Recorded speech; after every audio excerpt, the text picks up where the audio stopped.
আমার দুষ্টু মিষ্টি ভালোবাসার বন্ধুরা কেমন আছো সবাই? আশা করি অনেক অনেক ভালো আছো। আমি তোমাদের নীলু আপু চলে এসেছি নতুন গল্প নিয়ে। আজকের গল্পটি শুনলে তোমাদের দাঁড়িয়ে যাবে, তাই গল্পটি শোনার আগে অবশ্যই হেডফোন ব্যবহার করো। তখন আমার 21 বছর বয়স। দিল্লিতে পড়ি। বাবা মারা যাওয়ার পর মা চলে এসেছিল আমার সঙ্গে থাকার জন্য। আমরা একটি ছোট দুখানা ঘরের বাড়ি ভাড়া করে থাকতাম। মার তখন কতই বা বয়স, 45 হবে। আমার দাদা কলকাতায় চাকরি করে, আর বোন সেখানেই পড়াশোনা করে।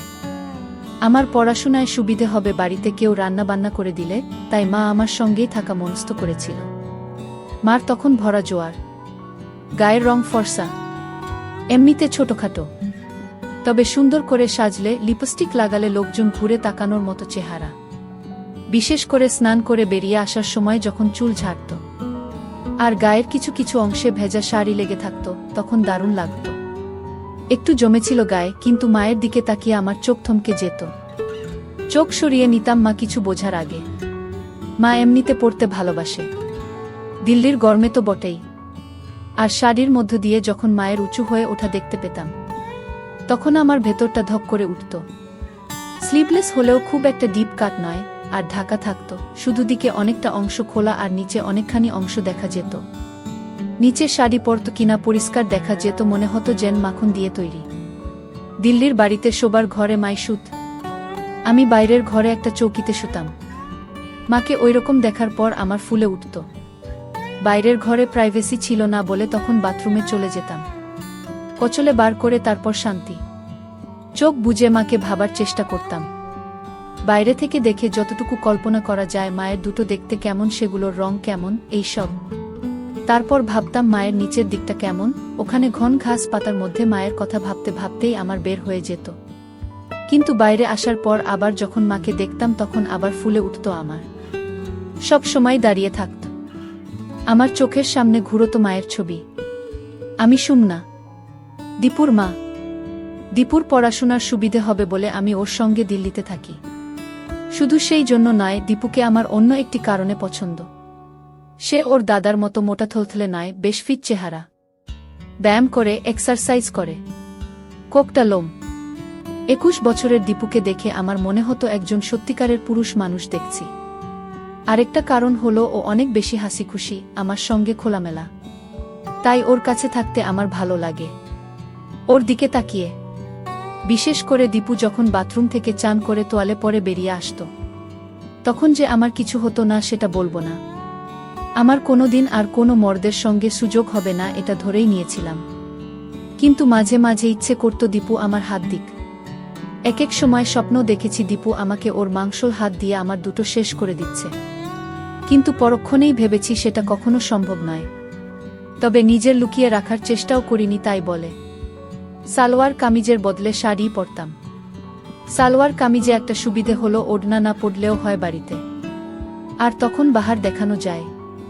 কিন্তু আমার ইচ্ছে হলো দীপুকে আমার দেখানোর, আর তার জন্য শাড়ি ভালো। নানা ডিজাইনের অজুহাতে অনেক অংশ দেখানো যায়, বিশেষ করে কাছের জায়গাটা যে অনেকটা বড় সেটা আমি জানি। সেগুলো দীপুর চোখের সামনে তুলে ধরার জন্য শাড়ি বেস্ট। আমার মনে হতো মার দরকার, এখনই তো মার পূর্ণ পাওয়ার বয়স। আর মনে হতো আমি মাকে সেই দিতে পারি যা পেলে মাও খুশি হবে, কিন্তু যেটার কোনো সম্ভাবনা নেই জানতাম। একটাই সম্ভাবনা ছিল যে যদি মার মনেও একটু উসখুস থাকে, তাহলে একটু সাহস করে কিছু করলে হয়তো সাড়া দিতে পারে। এই কথা ভাবার পর আমার দিনরাতের ধ্যানগান হয়ে পড়ল কিভাবে মাকে তোলা যায়।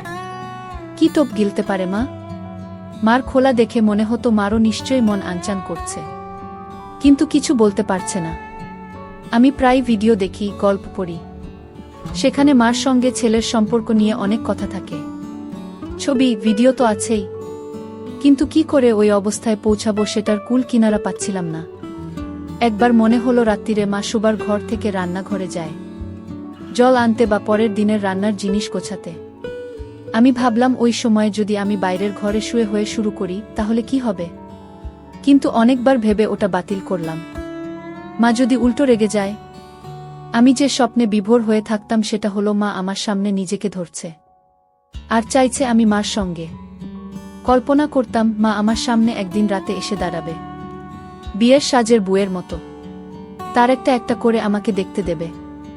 মার দুটো, সেগুলো 2 হাত ধরে তুলে ধরবে, যেন মা নিজেকে প্রেজেন্ট করছে, সবাই যেমন করে ক্লায়েন্টের সামনে।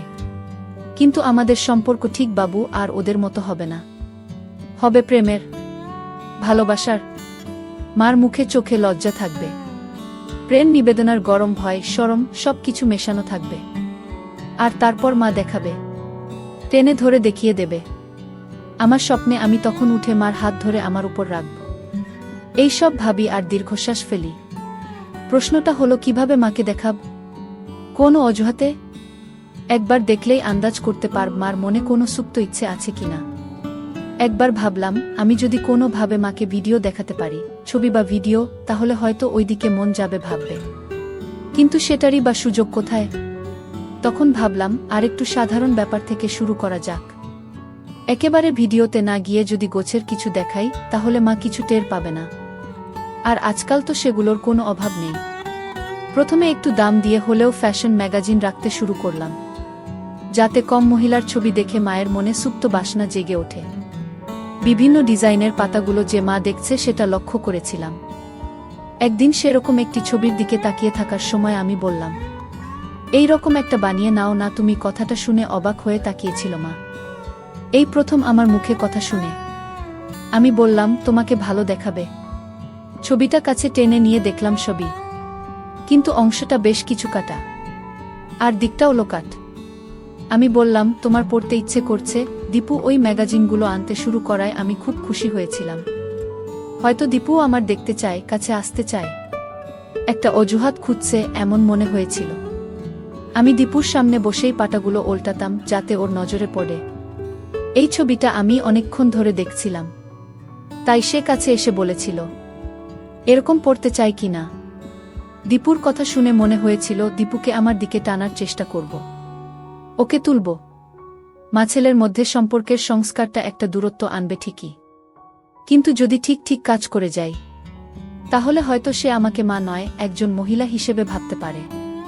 মহিলাও না, আমি সেই মুহূর্তে চাইছিলাম দীপু আমাকে একজন নষ্ট মেয়ে ভাবুক, যাতে তার মনে কথা জড়ো হয়। এই সব ভেবে আমার শক্ত হয়ে যেত, আর ভাবতাম কখন সেখানে দীপুর আঙুলের পাব। মা আমতা আমতা করে বলল, জাহি কি বলছিস, লোকে কি বলবে? আমি বললাম, কেন, লোকে বলার কি আছে? তোমার কি এমন বয়স?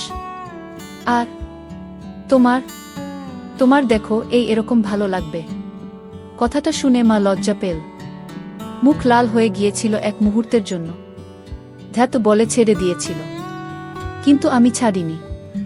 আমি বললাম, তোমাকে বানিয়ে দেব, ওটা হবে আমার গিফট। তারপর বললাম, চলো ওরকম একটা শাড়ি কিনে আনি। মা বলল, ও বাবা, আমি ট্রান্সপারেন্ট শাড়ি পরে বেরোতে পারবো না। আমি বললাম, ঠিক আছে, বাইরে পড়তে হবে না, কিন্তু তুমি একেবারে সাজবে না, সেটা হয় না। তুমি একটু সাজুগুজু করলে তোমার মন ভালো থাকবে, এতে লাভ হয়েছিল। একদিন মা কাজ করতে করতে হঠাৎ বলল, আচ্ছা দীপু, আমি খুব মোটা হয়ে গেছি না? মা উপর থেকে সরিয়ে আমাকে দেখানোর চেষ্টা করছিল, গলা একটু আড়ষ্টতা। বুঝলাম মা অনেক ভেবে এই প্রশ্নটা করেছে, হয়তো আমাকে তার দেখাতে চায় এই কথা বলে, কারণ তখন নিচে উদ্ধত দেখা যাচ্ছিল, একটা পরিষ্কার দেখা যাচ্ছিল। আমি বললাম, না। মানে কেন বলো তো? না রে, কেমন একটা থলথলে হয়ে গেছি। ম্যাগাজিনের মডেলের ছবি দেখে তোমার এই কথা মনে হচ্ছে? মা মাথা নেড়ে সায় দিল। কি করি বলতো? কি আবার? এক্সারসাইজ করো, ওটা তো জমেছে, চলে যাবে। কি এক্সারসাইজ করব বলতো? আমি ওই জিম টিমে যেতে পারবো না, ঘরে বসে কিছু করলে কমবে। ঘরে বসেই আমি এক্সারসাইজ করতে পারো তো? এই বলে ভাবলাম একটা সুযোগ নেই। বললাম, কিন্তু তার জন্য অন্য জামা পরতে হবে, পরে তো আর ওসব করতে পারবে না। কি জামা? আমি সাহস করে বললাম, তাহলে পায়ে শাড়ি জড়িয়ে যাবে না? কথাটা উচ্চারণ করার সময় আমার রক্ত গরম হয়ে উঠেছিল। আমার হাত রেখে মার দুটো দেখানোর ভঙ্গিতে বললাম, এগুলো শক্ত করে আটকে রাখতে হবে তো। মার বোধহয় কথা মনে ধরেছিল, কাছে এসে বলল, কোথায় কিনি বলতো? আমি বললাম, এগুলো তো অনলাইনেই পাওয়া যায়, এখান থেকেই অর্ডার করে দিচ্ছি বলে ল্যাপটপটা কাছে আনলাম। পাশে বসার ইঙ্গিত করে বললাম, এখুনি করে দিচ্ছি। মা যেন লজ্জা পেল একটু, বলল, না না, আমি নিজে কিনে নেব। কিন্তু কোনো দোকানে পাবো রে? দূর, কোথায় খুঁজতে যাবে? সব দোকানে পাবেও না। এখনই হয়ে যাবে, এসো। শুনে মা কাছে এসে বসো। আমি অনলাইন স্টোরসের সাইট খুলে সার্চ করলাম। পরা মডেলদের ছবি ফুটে উঠল, নানান ভঙ্গিতে পোজ করা। যেন খুব সাধারণ কথা বলছি সেই ভঙ্গিতে বললাম। মা একটু থতমত খেয়ে গেল এই ডিরেক্ট প্রশ্নে। তারপর আমার দিকে না তাকিয়ে বলল। আমি সুযোগ বুঝে একবার মার দিকে তাকিয়ে নিলাম। কোনো দরকার ছিল না, তবু মাকে বোঝাবার জন্য যে আমি মার দেখতে চাই। মা টের পেয়ে গুছিয়ে বসল, কিন্তু ঠিক পরের মুহূর্তেই মা হাত তুলে চুলে দিতে লাগল। আর আমি মার সব পরিষ্কার দেখতে পেলাম। তখন আমার রক্ত গরম হয়ে গিয়েছিল। মা যে ওই ভঙ্গি করছে সেটা স্পষ্ট বুঝতে পেরেছিলাম। মনে মনে ভাবলাম, দাদাও দেখাচ্ছি তোমায়। এই প্রথম মাকে প্রেমিকার রূপে ভাবলাম। তোমার ব্যবস্থা করছি আমি এবার আর চোখ সরিয়ে নিলাম না। যতক্ষণ পারি নির্লজ্জের মতো মার দেখলাম। একবার মার সঙ্গে দৃষ্টি বিনিময় হলো। দেখলাম মা তখনও চুল ঠিক করার ভান করে মেলে ধরেছে আমার সামনে। আমি ইচ্ছে করেই ছেনালিপনা করেছিলাম। আমি চেয়েছিলাম দীপু আমার দুটি ভালো করে দেখুক, আর জানুক যে আমি সেটা উপভোগ করছি। আমি চাই দীপু বুঝে নিক যে আমার দিকে তার চাহনি আমার ভালো লাগে। দীপু যখন আমার দিকে হা করে তাকিয়েছিল, আমি আর চোখে দীপুর দিকে তাকিয়েছিলাম। দেখেছিলাম সেখানে একটা বলিষ্ঠ রয়েছে। সেটা দেখতে পেয়ে আমি আমার হাত আরও কিছুক্ষণ উপরে রেখেছিলাম। আমি তাকিয়ে আছি দেখে মা হেসে জিজ্ঞেস করল, কি বিশ্বাস হচ্ছে না? অত দেখতে হবে না। আমার মুখে কথা সরছিল না। বললাম, তোমার যা। উফ, একই কথা বলে যাচ্ছে শুধু। কোথায় আমার আরেকটু ভালো হবে সেটা না, একটু চাইছি এক্সারসাইজ করার কথা। আর ছেলে শুধু ভালো বলেই যাচ্ছে। ওরকম কথায় ভালো না বেশে সত্যি সত্যি একটু সাজেশন দে তো দেখি। তারপর বলল, আচ্ছা শুনেছি নাকি নাচ প্র্যাকটিস করলে কমে? সবাই বলে বেলি ড্যান্সিংয়ের কথা, কমে যায় নাকি? আর নাচটাও শেখা হলো। কি বলিস তুই? আমি জানতাম দীপু লুকিয়ে লুকিয়ে ড্যান্সিংয়ের ভিডিও ক্লিপ দেখে, তাই এই কথা তুলেছিলাম। ড্যান্সিং শিখলে আমার দুটো লাভ ভালো হবে। আর দীপুকে দুলুনির নাচ দেখিয়ে আমার দিকে আকৃষ্ট করব। কোনো মেয়ে যদি নিয়ে কম কাপড় পরে ড্যান্সিং করে দেখায়, তাহলে যে কোনো পুরুষ ঘায়েল হতে বাধ্য। এর মতো নাচ পৃথিবীতে নেই। আর এতে কম পড়ার হাজার অবকাশ আছে, অজুহাত আছে। এমনকি আমি তো কল্পনাও করেছি এক সময় ড্যান্সিংয়ের নাচ দেখাতে দেখাতে দীপুর সামনে একটা একটা করে করে দেখাবো, একেবারে হয়ে নাচব। তখন কি আর আমাকে ছাড়া ওর আর কোনো গতান্তর থাকবে? আমি তো মনে মনে কস্টিউমগুলোও ভেবে রেখেছি। পায়ের দিকটা স্লিট করা থাকবে যাতে দেখা যায়, আর দিকটা যত হয় তত ভালো। আমার কত দিনের ইচ্ছে একের পর এক দীপুর সামনে নিজেকে দিই। কেমন মনে হয় এটা হলেই আমি ধন্য হব। আমার তখন শুধু একটা ধ্যানগান, কিভাবে দীপুর সামনে হব। আর দীপু আমাকে ইচ্ছে মতো ওর শক্তসমর্থ কাছে আত্মসমর্পণ করাটাই আমার হয়ে দাঁড়িয়েছিল তখন। কিন্তু তার আগে ওকে একটু তাতিয়ে তুলতে চাই, যাতে আমি যখন ওর সামনে নিজেকে ধরব সে যেন ঠিক মতো রেসপন্ড করে। এ দেখি মেঘনা চাইতে জল। আমি কোথায় মাকে ড্যান্সারের রূপে ভেবে মারি।